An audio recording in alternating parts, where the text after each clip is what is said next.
Welcome everyone, and thank you for joining us today for the sneak peek to Red Hat Summit, which as a service is right for your Java app. Before we start, I have a few quick things to go over. Please ask questions using the live YouTube chat. In the chat, I will also be sharing some links to the Reactor Meetup page and monthly newsletter if you are interested in checking out what other sessions we have coming up. Today's session will be added to our Reactor YouTube channel in about 24 to 48 hours. And finally, I will share a link to our Reactor survey. If you have a few minutes, we'd greatly appreciate your feedback. I am now going to pass it over to James and Theresa. Thanks, Dion. Welcome everybody to the Microsoft Reactor session. Again, this session is about selecting which which cloud service is right for your application. And today I am here with James Faulkner from Red Hat and myself. I'm a program manager at Microsoft on the Azure Linux team. And James, you want to introduce yourself? Sure. Thanks, Theresa, and thanks for everyone for joining. So I run product marketing for a product at Red Hat called Red Hat Runtimes, which includes a number of our Java offerings. So I've been at Red Hat for about 6 years. All right. So Microsoft and Red Hat has collaborated for many years now, and we've come up with a lot of solutions for our customers who want to migrate to the cloud. Our partnerships extends beyond just software engineering collaboration, but we also make sure that we address everything from tooling to technical support and services. So with this, we have several products that we are collaborating together, from IaaS all the way to containers and PaaS. And when we build out these solutions, we keep our customer in mind. So we build everything with a lot of security and also having a single point of manageability and all the support that you need for the infrastructure and your application. Okay, and then this session, we're going to talk about which Azure services is right for your Java apps. And it's kind of hard to decide which services if you don't know what's out there, but you do want to move to the cloud. So we're going to cover some points, some pros and cons, and also some reasons why you would select one service over another or multiple services. So let me pass it on to James. You can cover the highlight of how much control you want. Yeah, thanks, Theresa. So Microsoft and Red have a number of customers, and in fact, there are a lot of customers in the world either consider or in the middle of, the digital transformation where they want to modernize their infrastructure, modernize their applications. They want to remain competitive. They want to get to market faster. And so, but they have these, existing applications that are running their business today that they can't just shut off. So the migration is a real issue with customers these days. And so typically these migrations are from existing applications running on-premise on dedicated hardware or maybe private cloud, where customers have ultimate control over those applications as they run, both from an infrastructure, application middleware, as well as the application business logic themselves.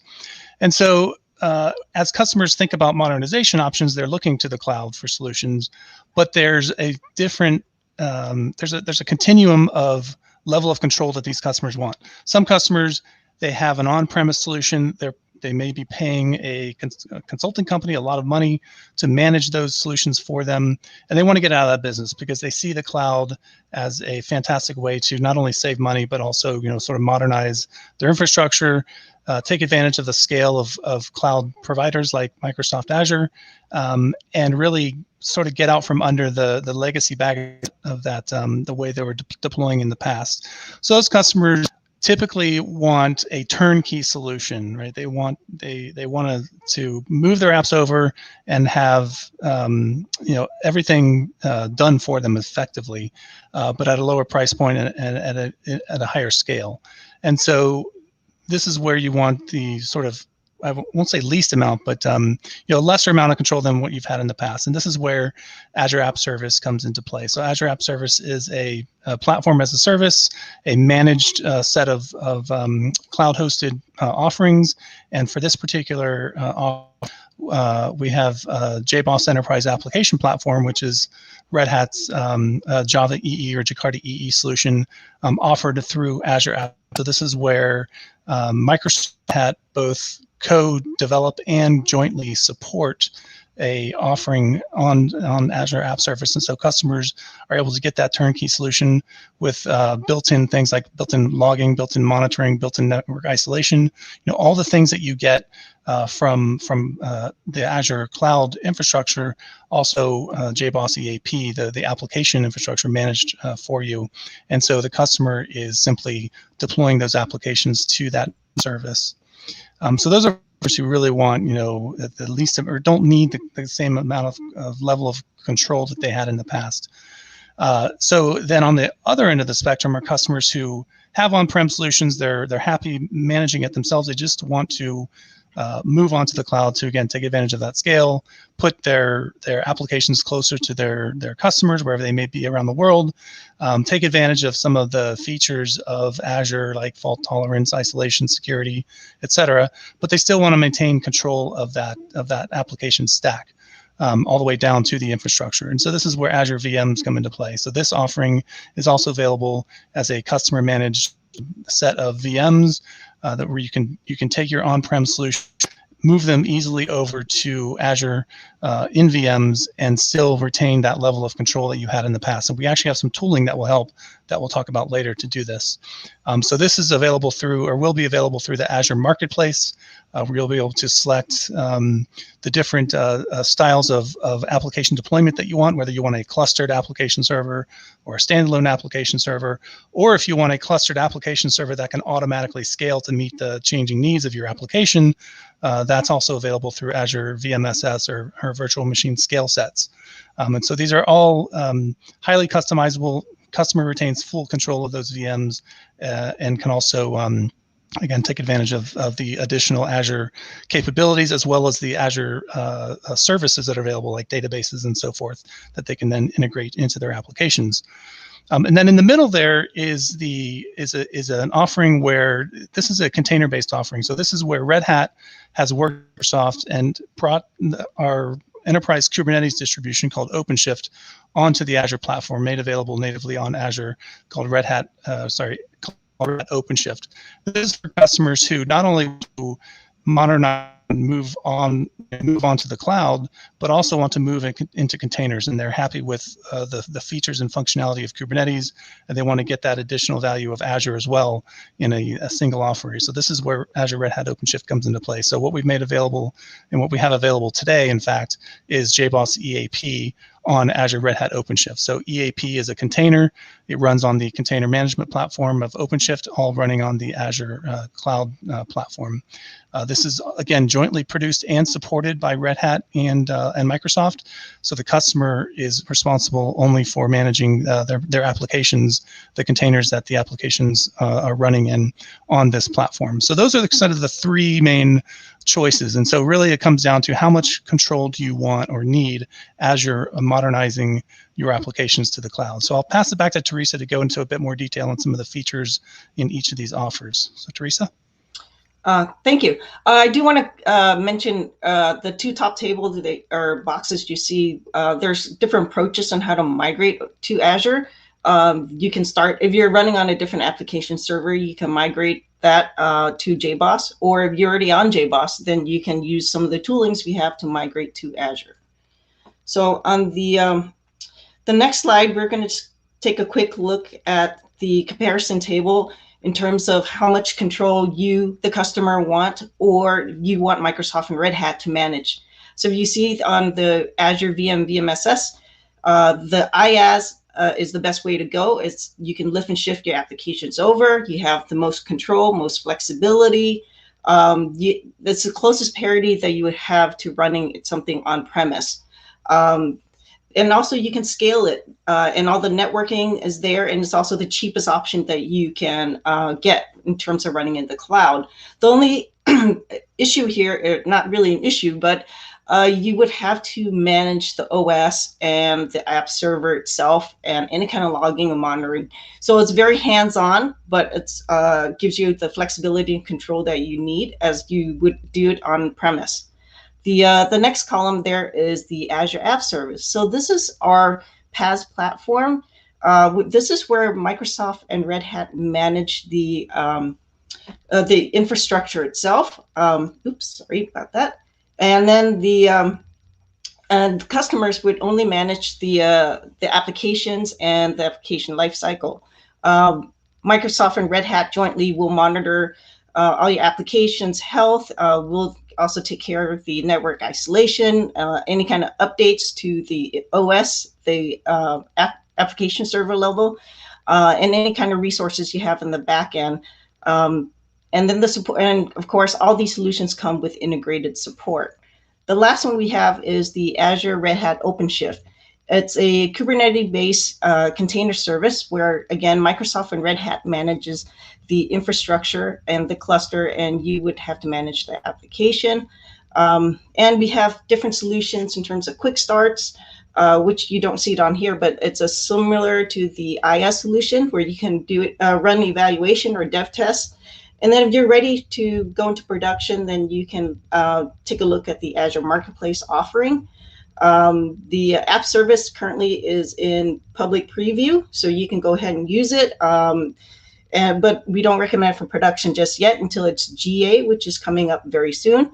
And the Arrow or the Azure Red Hat OpenShift option is GA and live right now. So if you already have applications in container and want to get started, that's the quickest and easiest way to get going. Okay, and then next we have some demos we would like to show you. Before we go into the demo, James, do you want to add anything? Nope. I think that the choice is clear. The control. I appreciate you adding the competitive migrations. We also have tooling for, which we'll talk about in a moment. But I think folks probably want to see a demo at this point. So let's get to it. Okay. Dion, can you play the JBoss EAP on Azure Marketplace offer demo, please? This is James Faulkner from Red Hat Technical Product Marketing, and today I'm going to show you how to deploy JBoss Enterprise Application Platform, or EAP, on Red Hat Enterprise Linux, or Rhel, to Azure through the new Azure Marketplace offer.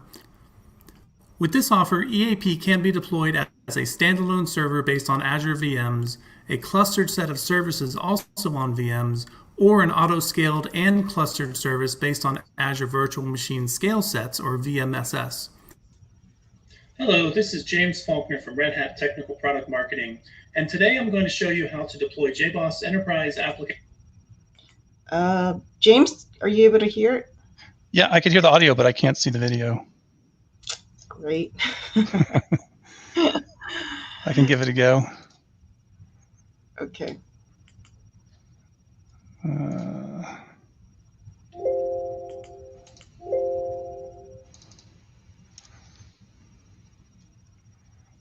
Let's see what happens here. Okay.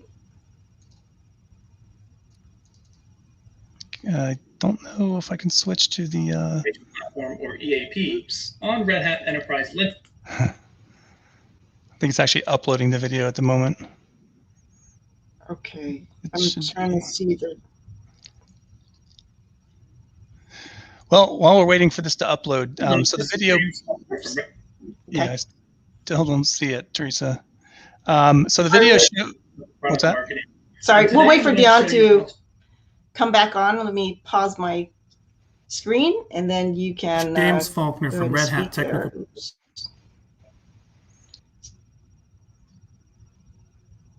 Pay-as-you-go and bring your own subscription options for Rhel, while EAP requires an EAP subscription from Red Hat. For the BYOS options, your Red Hat products must also be enabled through Red Hat Cloud Access. Let's get started. Hello, this is James Faulkner from Red Hat. So here we are on the Microsoft Azure portal, and the first step is to install EAP itself. So to do that, I'll click Create a Resource, and I'll search the Marketplace for EAP on Rhel. And it should be the first one here. I'll click on it. Okay. And that takes me to the overview page for the offer with some information and some screenshots. I'll just go ahead and click Get It Now.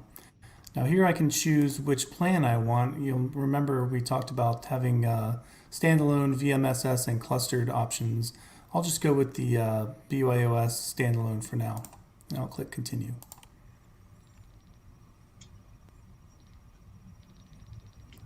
Now we step through a few pages here and enter some information. So the first thing I'll do is create a new resource group. I'll call it EAP Demo. And I'll put it in the East US region. Give it a clever name of my VM name for the VM.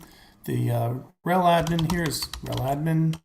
And I'll use a super secret password, which I will copy and paste into the fields here.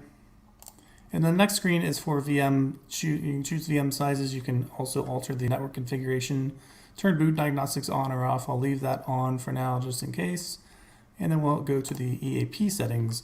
Here we can create an EAP admin user called EAP admin, give him a password, and then I type in my Red Hat or my Red Hat subscription manager along with the password. And then finally the Red Hat subscription manager pool ID with the EAP and in this case Rhel entitlements as well. I'll copy and paste that in from my Red Hat account. And I'll click Next. On the final screen, it just gives me the information I typed in and I can confirm it. And I'll just go ahead and click Create. We'll wait for that to finish. It'll take 2 or 3 minutes. Okay, my deployment is complete. I'll go ahead and go to the resource group. Now, by default, these EAP instances are not exposed to the internet. Since I'm using the standalone mode, I can simply add a public IP address and add a couple of rules to the network security group to expose that to the internet so we can go ahead and test that. So I will do that now.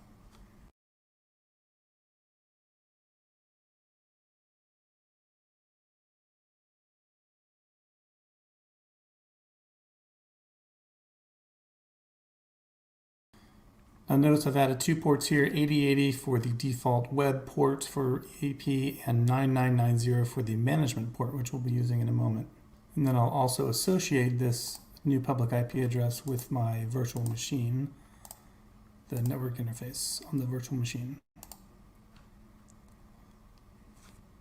Okay, with my EAP server now exposed, I should be able to take this name and copy it into my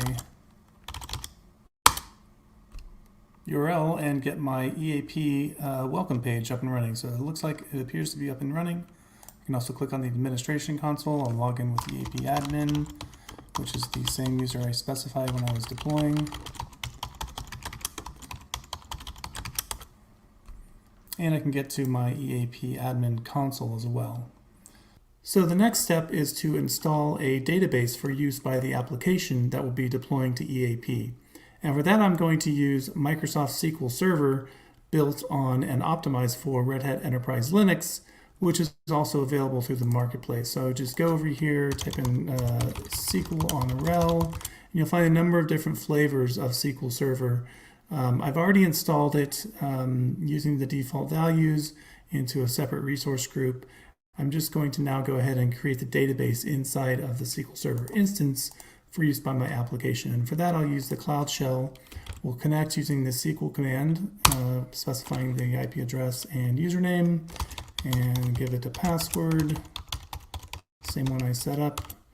And now I can go ahead and create my database. So I'll just create database. I'll call it Cool Store since that's the name of the application. It's a retail store application that you'll see in a moment. So with my database created, I can now proceed to install and deploy the application onto EAP. So like any Jakarta EE application that wants to talk to a database, it does so and needs a data source defined in the application server. That data source in turn talks through a database driver ultimately to the database itself. So the first step here is to install a database driver. So installing a database driver on the EAP management console is a relatively simple affair. You can actually deploy them in the same way that you deploy applications. So if I click the Deployments tab and click New Deployment, Add a Deployment, I can then simply drag and drop the jar file from the vendor, in this case Microsoft, for the SQL Server, and click Next. And I'll give it a simplified name of just MS SQL. And then we should be good to go here. Click Finish. And it will automatically recognize it as a JDBC driver and install it appropriately for use by data sources. So the final step before we can deploy our application is to create that data source, which ultimately links with the database driver to the database itself. So to do that, we can also use the EAP Management Console. So head over to the Configuration tab, click Subsystems, Data Sources and Drivers. I'll first show you the JDBC driver that we've already installed for Microsoft here. There's also an in-memory H2 database driver that comes out of the box with EAP. In the data source, there's an example one, but we want a new one, or we'll need a new one for our application. So I'll click Add Data Source, and EAP ships with a number of helpful templates for different databases, including SQL Server. So I'll choose that one, click Next. I'll give it a name of Cold Store TS or Data Source. I'll give it a super secret Jindy name. Oops, not that one. This one here, and click Next. And then the database driver I'll need to select is the MS SQL one that I installed here. The driver module name and class name is correct, and then we'll proceed to the connection. So the connection string here, as you can see, we provide a default one, which will work, but I need to change the values from localhost to my IP address of my SQL Server. So I'll head back over to the Azure portal and get the IP address of my SQL Server, which is under the SQL Server IP, which is here. I'll copy that. I will paste that in place of localhost, and then the database name that I created earlier is Cold Store. Username is SA, password is the one I used when setting it up. So type that in. We're not using security domains in this application. We'll just use your username and password. And click Next. And here we are able to test the connection and make sure it's valid. I'll click Test. Test connection is successful. So now I have my data source and I'm ready to rock with my application. All right, the final step here is to deploy the application itself. And in the EAP Management Console, we can also do that. Just like I deployed the database driver earlier, I can also deploy applications. So for example, I'll say Upload Deployment, and I'll drag my pre-created Java Jakarta EE application into the same box, click Next, leave it called root.war. This will put it into the root application context, so I won't have to type a giant URL to get to it.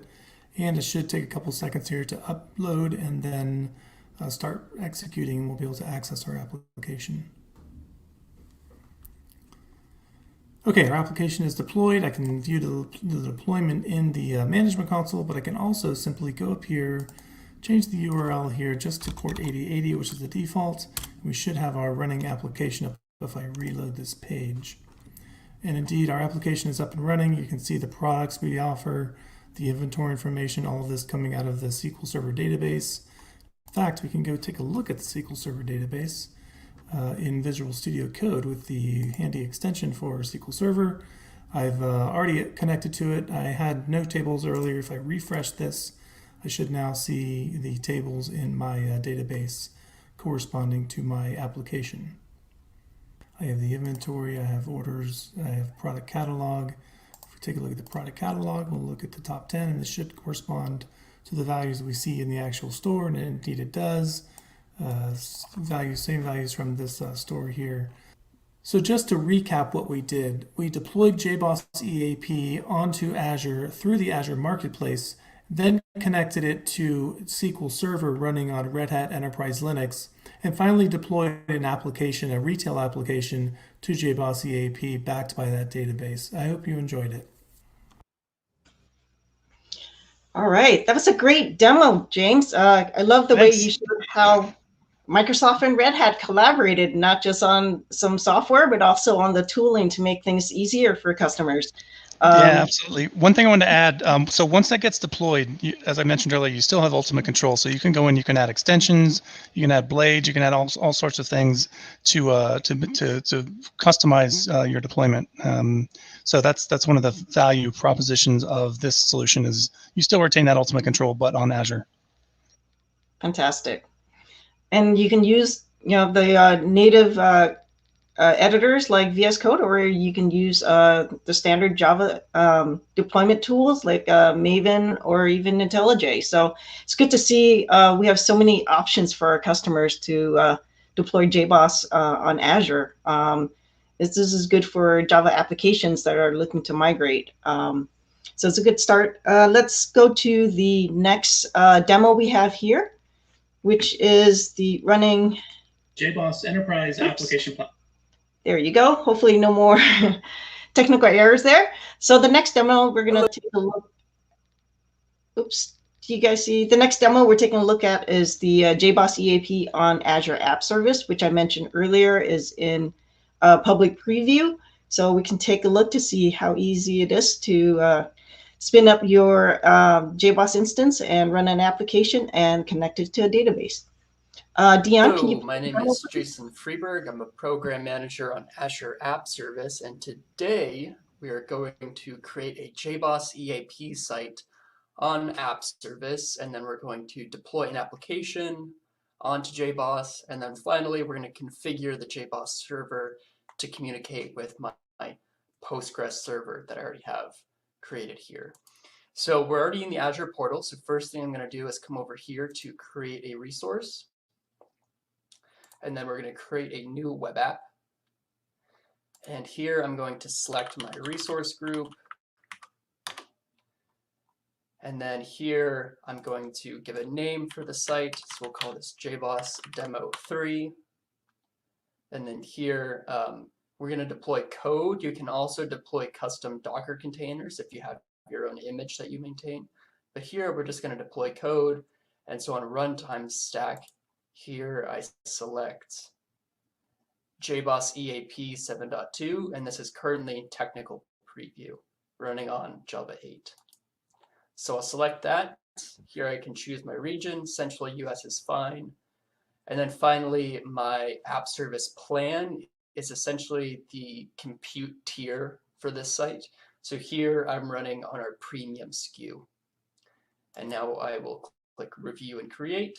So this gives me an overview where I can look over my selections. And then finally, I'll hit create. And so this will create my site on top of that app service plan.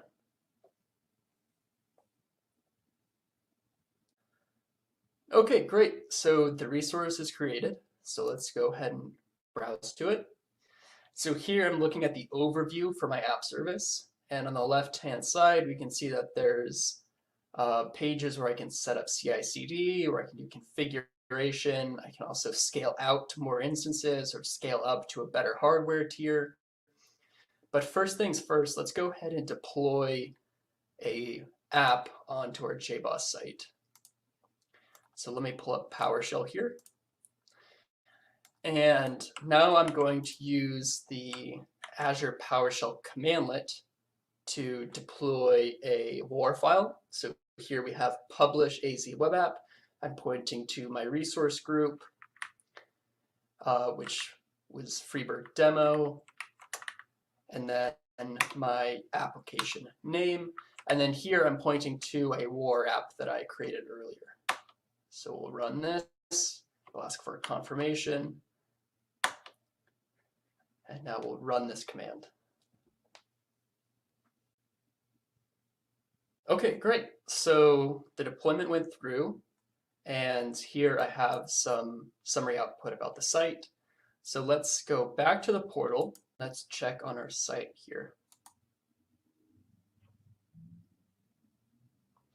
Perfect. So here's my demo application. It's just a pet store where you can buy some animals. And then let's hop back over here. So now what we want to do is configure the JBoss server to communicate with my Postgres database. So I need to deploy some configuration files onto the server. So the first thing I have is my JDBC driver, and then I have the module descriptor for the JDBC driver. And then I have some CLI commands for the JBoss CLI that will add the module, register the data source, and then finally add the data source.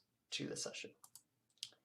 And then finally here, I have a startup script because App Service is a stateless service. So these configurations need to be executed every time the container starts. So by starting this startup script every time the container comes up, every container will be configured the same. So now we're just going to FTP these files onto my web app. So here I'm selecting those 4, and we're going to deploy those up to the container. Perfect. Okay. So we have those dependencies up. The next thing we're going to do is come over into the configuration blade. And then here on the startup command, we're going to point to that startup script. So now every time that the container starts, the startup script will be executed, and that will configure our JBoss server. Cool. Awesome. The next thing I have to do is set my connection strings for the Postgres database. So let's bring over PowerShell. And here I'm going to use the Azure CLI, point to my resource group, point to the JBoss site, and I'm going to set App Settings, which are essentially environment variables, for my connection URL, my admin password, and the username for the database. So we'll run this.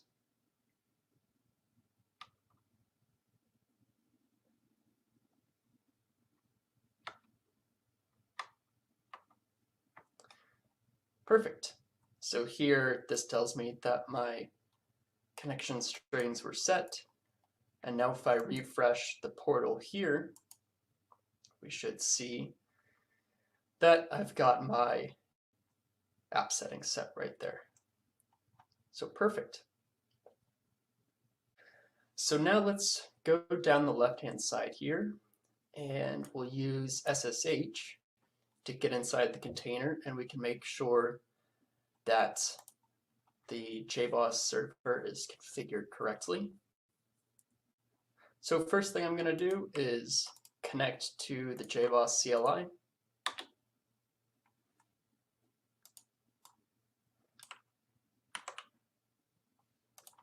Then we're going to read the data sources that are configured. And so here we can see Postgres is listed as a data source, which is a good sign. And now we're going to test the connection.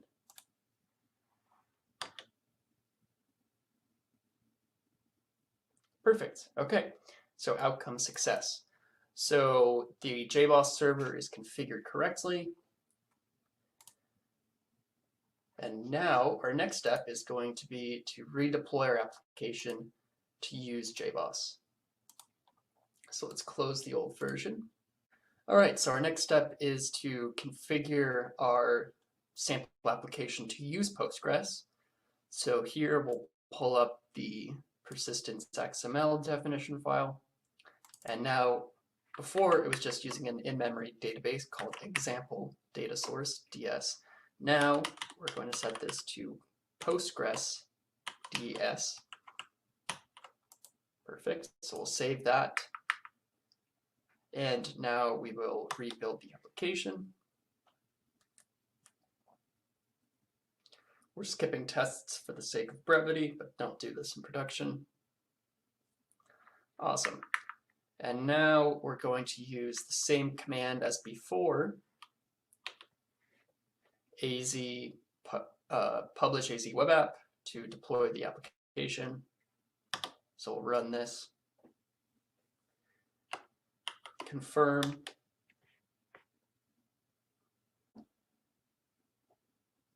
and cool, there we go. So we've got some summary output here. So now let's move this out of the way. All right, now we're back in the portal, so we'll hit browse. Perfect, okay. So this particular application is configured so that if it can't connect to the data source, then it won't start up. So since we changed the data source to Postgres and redeployed, and since it's running, we know that it's talking to Postgres correctly. Awesome. Hope you enjoyed the demo. For more information, you can go to our App Service blog, aka ms/App Service blog. Keep up to date on our latest information. And actually right here is our article on Postgres, on JBoss EAP. That was a good demo.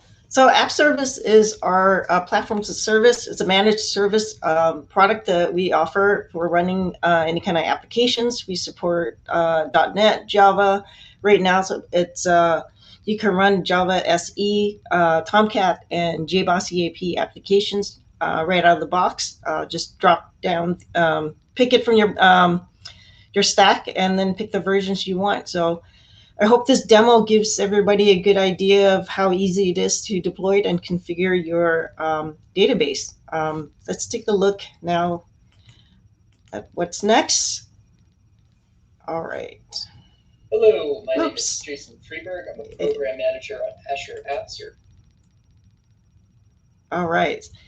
Don't know what happened there, but it looks like there was a duplicate. Anyhow, let's take a look at some other migration monitoring tools that we have. In addition to collaborating with Red Hat, we make sure that we have tools that are free and accessible for our customers to run. The first one here is the Azure Migrate tool. So this tool will actually take a look at your applications and assess it, and it will also give you a readout in terms of which application to migrate, and it'll take a look at the Azure resources and make the recommendations in there. And you just have to go to that link there on the Azure App Service Migration Assistant, download the tool, and just run it. The other tool we have here is the Azure Linux Workload Builder. This one targets specifically JBoss EAP application server. It goes in there, assess, and also, again, runs an assessment on your application and makes recommendations and help you migrate your applications over. It is in public preview right now. Contact us if you have any questions about it. We'd love to hear from you if you want to test it out. Great, we can get you a copy and get it going. We also have other services like the migration tool from Red Hat, MTA, and then we also have other, recently we just released the Microsoft Build Open JDK, and it's, again, giving our customers options of which JDK they want to run. And then we have documents if you want to get started. If you're running, it doesn't matter what kind of application. If it's Java, we have a landing spot, a lot of documentation covering how to migrate, tools available, and tutorials. So now let's take a look at the other migration tool I mentioned before from Red Hat. It's the Red Hat Migration Toolkit, or MTA. James, can you tell us more about this tool? Yeah, absolutely, Theresa. Thanks a lot. If you could advance to the next slide. So the migration toolkit for applications is really designed for competitive migrations. In addition to migrating from older versions of JBoss EAP, it also supports migrations from things like Oracle WebLogic. So if you have an existing application, an existing Java EE or Jakarta EE application, and you're looking to move not only to the cloud, but also to a more cost-effective, flexible, and highly performant leading open source app server, Migration Toolkit is your friend. So what the Migration Toolkit does is it deeply looks into the actual source code of your applications.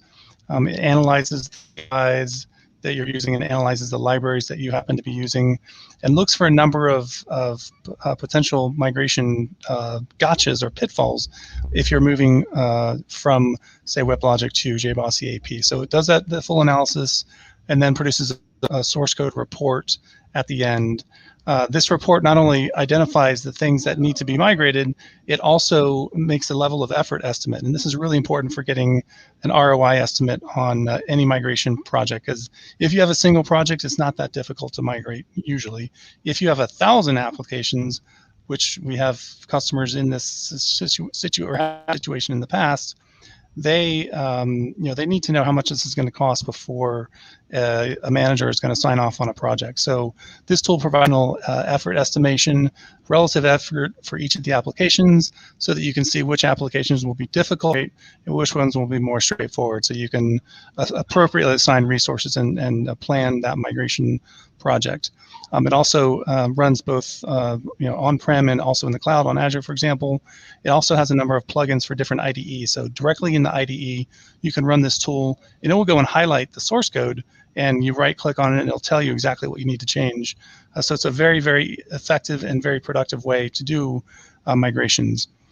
So that's the migration toolkit. That's when you need additional insight into the application. It's not just a lift and shift, but it's also a competitive migration. So I'll pass it back to Theresa. All right. And we talked a lot about some of the offers and services. Here's a list of resources you can look into. There's the Azure Quick Start, something that you can get started, kicking the tires and playing around with EAP on Azure. If you are ready to move to production, Marketplace is where you would go. And again, OpenShift Arrow, the Azure Red Hat OpenShift, is live and available right now. You can run JBoss EAP on there as an operator, and we have some other benefits for running it on Azure Rhel VMs. So before we end this deck, I do want to go back and kind of recapture the products just to give you, there you go. So again, if you are running it on a different app server and you want to go to an open source app server, take a look at the competitive migration. The MTA tool is where you would get started. We do have workshops around this. It's free. It's great for you and your team to get an understanding of how easy it is to run the tool, to migrate to the EAP. And then from there, there's some other tools that we mentioned earlier where you can then migrate from your on-premise application to Azure.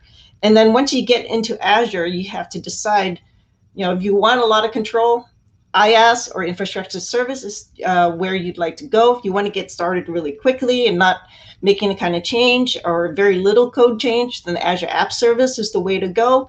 And if you're already containerized and you're ready to go and you have other applications running on OpenShift, Arrow is a dedicated product that would be beneficial for this. And again, all the solutions I mentioned here in the blue and red boxes comes with integrated support. So what that means is you can contact either Microsoft or Red Hat, get the support that you need, and we handle all the technical support and exchange of each other. So there's the efficiency of both companies working together to provide you the best support possible. And you can contact either one, and we'll take care of you. So I'm going to go now back to the end just to make sure that we captured all the slides here. Okay, so thank you for attending our session. We have a few minutes left. Let's go to some questions. Hi, thank you both so much. So much great information. So we do have a couple questions, and I'm going to move myself to the bottom so that if it blocks anyone, it's blocking me. And here we go. So the first one is, how is software maintenance and technical support handled for these JBoss EAP on Azure solutions? Great. So kind of what I just talked about. Technical support is handled. You can go to the Azure portal, start your ticket there, just make sure that you pick the right field, and it will route it to Microsoft. We can handle the infrastructure part for IaaS, and when it comes to App Service, we'll handle all the infrastructure, networking, and storage. But when it comes to the application server itself, we will connect with Red Hat and make sure that we get the support that you need to address that. And again, right now it's available for the marketplace offer. Once App Service goes GA, it will be available as well. And for App Service, when you spin up your instances, it's pay as you go, and the support and everything is baked into the pricing, so you don't have to get additional licenses. makes it really super easy and fast to get your application running on Azure. Okay. Perfect. And James, did you have anything to add to that, or I can go to the next question? Nope. I think just important to realize that whether you come through Microsoft or Red Hat, we have that backend integrated technical support. So you have effectively like a single throat to choke, if you will. Very effective and very much liked by customers who want to have to be passed around. Perfect. Yes, that's always nice to have like one place to go and not going back and forth.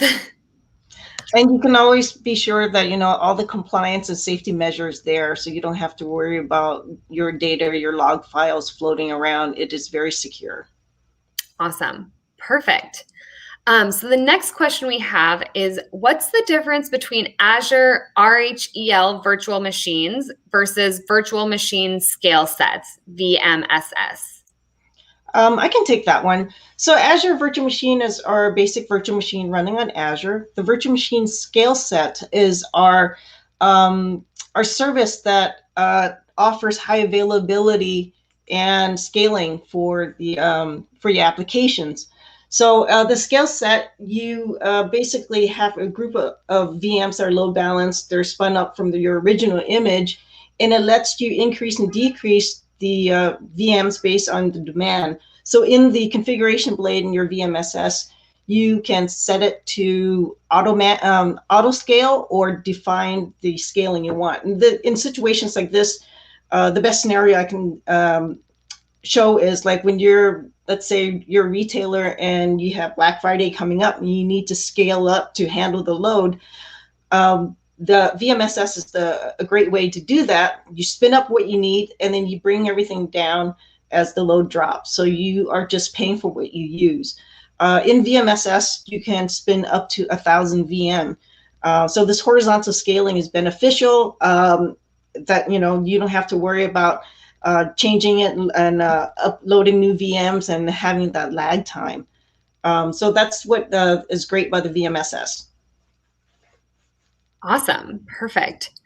And then I think we have time for at least one more. I do want to make sure we have enough time to talk about the Red Hat Summit coming up, but I think we have time for one more question, then we can talk about that. So the last question is, how would App Service apply EAP patches or new versions? Yeah, I can this one. So JBoss EAP is regularly released with new versions, patches to fix CVEs or other customer reported issues or issues that we find. So when you're running on App Service, you're able to choose how you want your EAP instances to be updated. So you can choose the auto plan, which is where when we release a new version of a patch or version of EAP, and we integrate it into App Service, the next time your systems reboot themselves, you reboot them, it will be automatically updated to that latest version.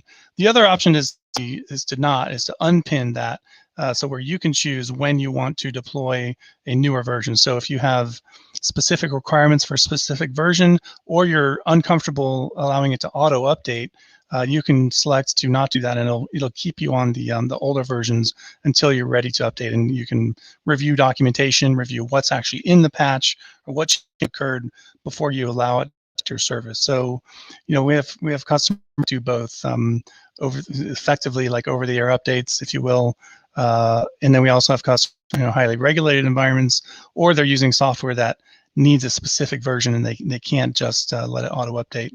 That's also a very common scenario. So we have that there. Perfect. Thank you so much. And so I do want to make sure we have some time to talk about the Red Hat Summit coming up. I do have the link to it showing here on the bottom, but James or Theresa, would either of you like to give a little bit more information about that? Sure, I'll do that. So Red Hat Summit is our annual event where it's the newest innovations coming from Red Hat and its customers and partners. So this is a typical event. We have keynotes, we have demos, we have booths. This year, due to the pandemic, it's obviously going to be different. We've actually split it into 3 separate sessions. We have Summit Part 1, which is actually starting next week on Tuesday. Then we have a second session, a second summit in June, which is going to be more focused on breakouts and more deep dive product information as well as roadmaps and things like that.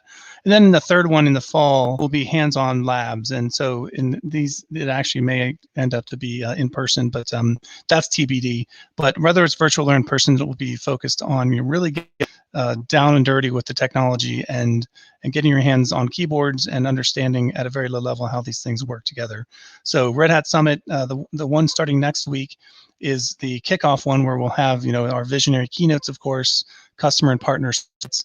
We also have a couple of new things. So we're going to have a set of fundamental sessions. So we'll have 8 sessions that really focus on key aspects of Red Hat's offerings and key directions that see the industry going and that Red Hat is going. We also have a number of Ask the Expert sessions. In fact, we will have one Ask the Expert session on this specific topic around Java and Java migrations and modeling with Azure and Microsoft. So and we'll have a number of experts there to answer your questions. So definitely don't want to miss that. You can sign up with the URL that you see at the bottom of your screen. It's free to attend. And so hopefully you'll learn a lot more about these technologies and how Microsoft and Red Hat are also partnering together on a number of areas, not just in Java, but also things like SQL Server and Azure Red Hat OpenShift and things like that. Wonderful. Thank you so much. And I did put the link for more information about the Red Hat Summit in the chat as well, so to make that easy to get to. As I mentioned, a recording of this will be posted on our Reactor YouTube page, and we're going to have a link to the slides as well. So in case you missed anything today, that will all be on there in the next 24 to 48 hours. And thank you, Theresa and James, so much. This was very informative, and hopefully some folks can go and check out the Red Hat Summit to learn even more. And thank you both for your time. We really appreciate it. Thank you. Thank you. Bye, everyone. Bye.